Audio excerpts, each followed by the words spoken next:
അക്കരപ്പച്ച എന്നും മരീചിക സ്വഭാവമുള്ള ഒരു സ്വപ്നമാണ്.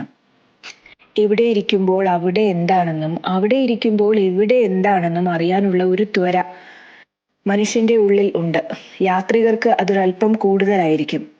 അനിശ്ചിതത്വമാണ് അതിന്റെ പ്രാണൻ.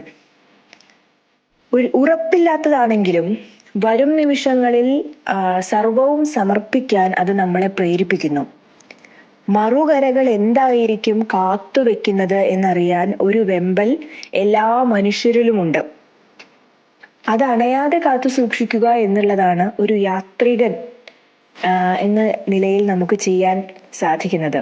സമയദൂരങ്ങൾ ഭയപ്പെടുത്താതെ യാത്ര ചെയ്യാൻ നമ്മളെ പ്രേരിപ്പിക്കുന്നത് ഈ അക്കരെ പച്ചയിൽ എന്തുണ്ടാകും എന്നറിയാനുള്ള ഒരു താല്പര്യമാണ് എന്ന് തോന്നുന്നു.